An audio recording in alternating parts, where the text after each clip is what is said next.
10টার সময় আসার কথা ছিল,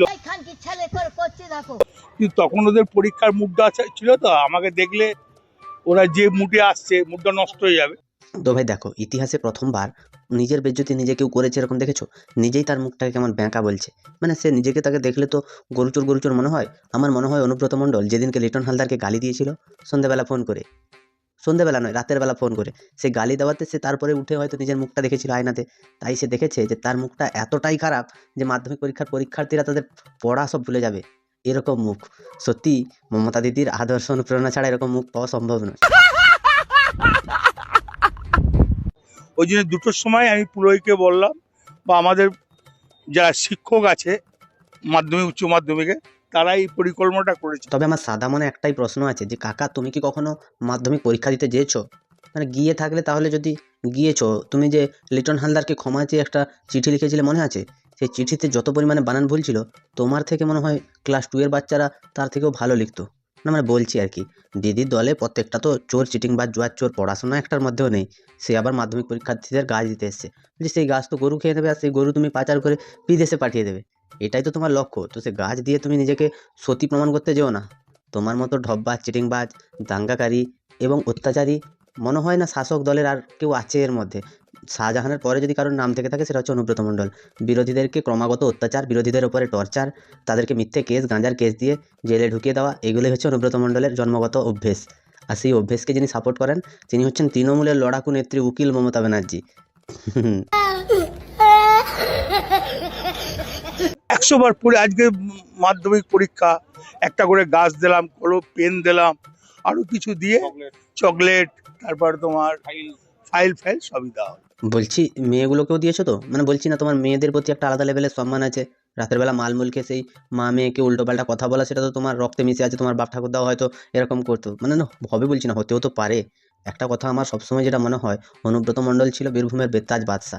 তিনি কি করতেন, তিনি ওই যে আছে না রাস্তায় টোল ট্যাক্সগুলো, সেখানটায় 2টো টোল ট্যাক্স থাকার বদলে সেখানে 4টে টোল ট্যাক্স অনুব্রত মণ্ডল বসিয়ে দিতেন। ডিআর লটারিতে সাধারণ মানুষ 2 টাকা লাভের আশায়, কোটিপতি হবার আশায় টিকিট কাটতো, আর সেই ডিআর লটারির মাথায় অনুব্রত মণ্ডল বসে দুবার কোটি টাকা জিতে নিলেন। মানে কালো টাকা সাদা কী করে করতে হয় সেটা এই নেতার কাছ থেকে শিখতে হবে। এছাড়া তো আছে পাথর, বালি, তা কয়লা, এরকম বহু জিনিস আছে। গাঁজার ব্যাপারে তিনি, এরকম বহু ব্যবসা আছে তার।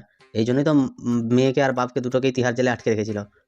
হ্যাঁ, এটাই হচ্ছে এনাদের জন্মগত ব্যবসা। তো এই ব্যবসা তো অন্য কারো সহ্য হবে না, সেই জন্য তাকে নিয়ে গিয়ে তিহার জেলে বন্দি করে রেখেছিল।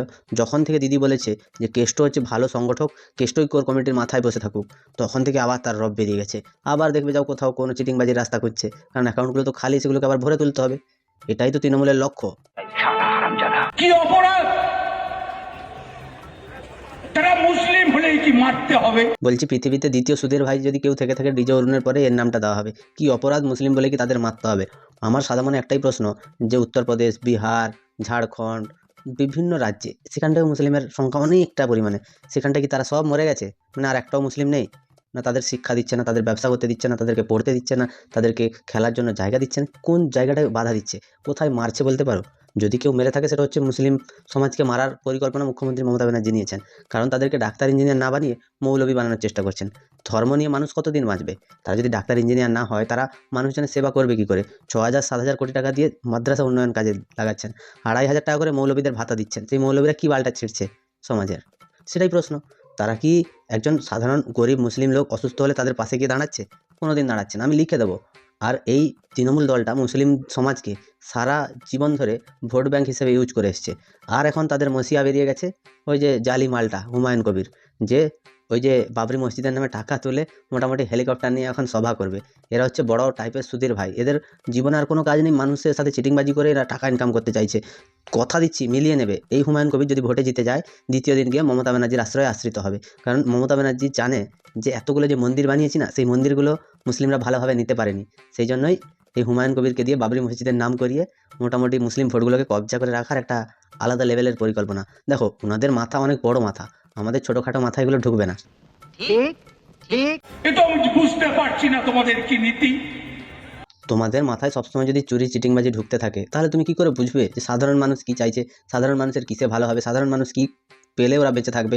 মুসলিম সমাজের দরকারটা কি? 500 টাকা 1000 টাকা রেশনের 2 কিলো চাল দিলেই কি মানুষজন সুস্থ থাকছে, ভালো থাকছে?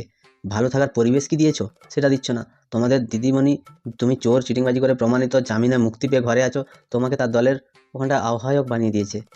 যেই লোকগুলোর উপরে তুমি অত্যাচার করতে, যেই সাধারণ মানুষের টাকায় তুমি এত আয়েসি করতে, বড় লোকিয়া দেখাতে, তোমার অ্যাকাউন্ট ফ্রিজ হয়ে গেছে, সেগুলো নিয়ে মুখ্যমন্ত্রীর কিছু যায় আসে না। কারণ কেষ্ট তার সাধের ভাই, এনাকে সত্যি কথা বলতে জেলেই দেখতে ভালো লাগে, এনাকে বাইরে দেখতে মোটেও ভালো লাগে না। शाबाश बेटा, बहुत बढ़िया। তোমাদের কি মতামত তোমরা আমায় একটু কমেন্টে জানিও গো। ভিডিওটা ভালো লাগলে লাইক করো, কমেন্ট করো, শেয়ার করো, সাবস্ক্রাইব করো, পাশে থাকা বেল আইকনটা প্রেস করতে একদম ভুলবে না। সবাই ভালো থেকো, সুস্থ থেকো, সাবধানে থেকো, আর দেখতে থাকো বাংলা আর কোণে।